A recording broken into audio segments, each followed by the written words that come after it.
Мы имели контакты в своей длительной истории со многими языками. Прежде всего, это тюркские языки. Из тюркских языков у нас очень большой пласт лексики. Они многочисленны, эти тюркские языки. И вторым можно считать по количеству заимствований это арабский язык. Ну и далее можно сказать, что иранские языки также оказали на нас какое-то влияние, чуть меньше, чем тюркские и арабские языки. И вот в этом плане иранские слова, вот название, допустим, денежных единиц, там шей, эпоз, тюма, это вот название иранского, то есть персидского происхождения. Далее русский язык. И через русский язык индоевропейские, западные языки также оказали на нас очень большое влияние. Очень большой пласт заимствован из русского и через русский язык. Но многие слова заимствованы из европейских языков через русский язык. Где-то с 90-х годов прошлого уже века и по настоящее время очень сильное воздействие через русский язык на чеченский оказывается английским языком. То есть, можно сказать, за 2 десятилетия, с 90 по 2010 год, это исследование нашей аспирантки, бывшей аспирантки, которая уже защитилась давно, доцент.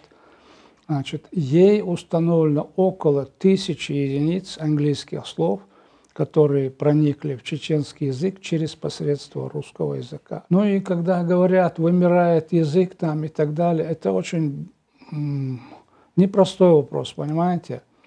Обычно люди думают, что вот если народ малый, маленький, так, то язык должен вымереть обязательно. А вот малый или немалый язык – это тоже понятие относительное. Вот, например, у нас есть письменность, у нас в школах обучается, изучается родной язык. У нас средства массовой информации работают на родном языке, на чеченском. Союз писателей издает свои публикации, в вузах он изучается. Вот в Индии, например, есть этническая группа, которая насчитывает 15 миллионов человек, и язык у них бесписьменный. То есть, если мы считаем, что везде в мире ситуация с языками очень хорошая, а у нас она плохая, то это не так. У нас как раз ситуация намного лучше в сфере языковой политики, чем во многих регионах мира. В мире не так просто это с вымиранием языка, вопрос это очень сложный. Ну и самое главное, пока народ чтит свою историческую память, пока он не отошел от своей истории. Кстати, истории очень много значит, знание истории очень много значит для сохранения языка, этнической самобытности, так называемого национального стереотипа поведения. Поэтому я бы не сказал, что чеченский язык вымирает. Конечно, проблемы есть. Если ребенок до 7-8 лет не усвоил родной язык, то дальше, за пределами этого возраста, даже если он его усваивает, то он для него обычно превращается в так называемый второй язык, то есть не родной уже. Родным, то есть близким ему по образу мышления там, и так далее, выступает тот язык, которым он первым усвоил. Поэтому и республика сейчас, я знаю, я поэтому говорю, очень много внимания уделяет тому, чтобы именно в раннем возрасте наши дети приобщились к родному языку. А вся вот окружающая система, то есть это средства массовой информации, это вот эти телефоны, там, мультфильмы и так далее, они в основном на русском языке. Поэтому они давлеют.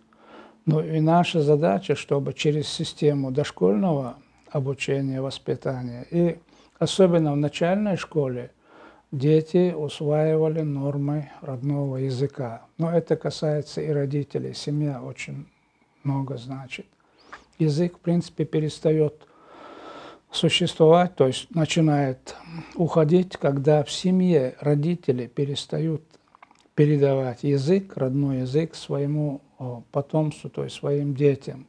Вот в этом плане даже вот наш институт чеченского языка Перед нами, нашим министром, поставлена задача, чтобы мы всю работу этого института развернули на школу, потому что школа определяет, в принципе, насколько ребенок, человек, подрастающее поколение усвоит родной язык, его нормы и будет на нем говорить свободно, и писать, и читать, естественно.